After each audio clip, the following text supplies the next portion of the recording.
BLURR is positively and incontrovertibly, without possibility of any doubt, the fastest thinking and fastest talking and fastest driving data courier and messenger from the planet Cybertron.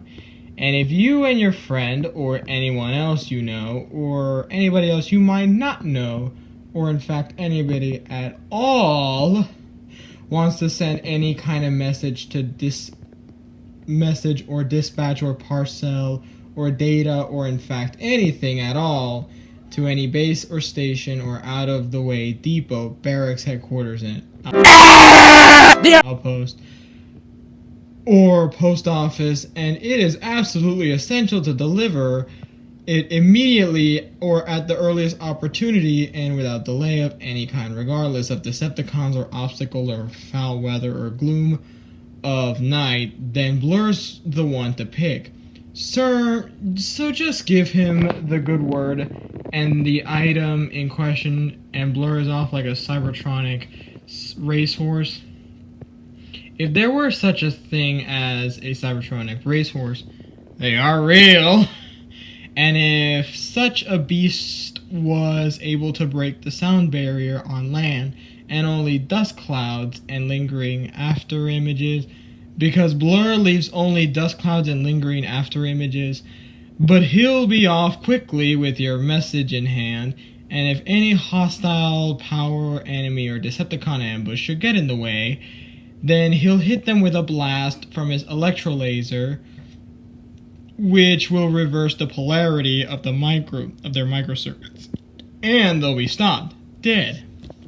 Okay, that was so damn long. So, before the war, he used to be a racer at the Icon 5000. But let's recap that.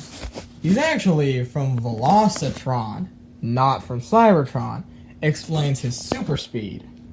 But he did move to Cybertron during Cybertron's golden age. And before the space bridge exploded, he was going to move back to Velocitron, but eventually the space bridges blew up, and he was stranded on Cybertron.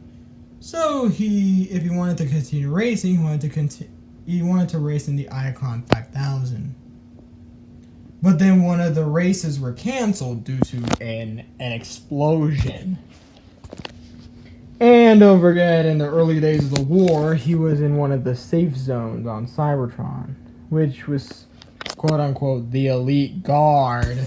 They were supposed to protect them. Well, not the elite guard, the Senate guard. But then it was a lie. And eventually, they bombed cities. And all the survivors in every safe zone, they were all left on their own and stranded. But a lot of those people in the safe zones became autobots and joined the Autobot cause. But how did he join the Autobots? I'm not sure. Remember and remember, be geek, be proud, palm in your face.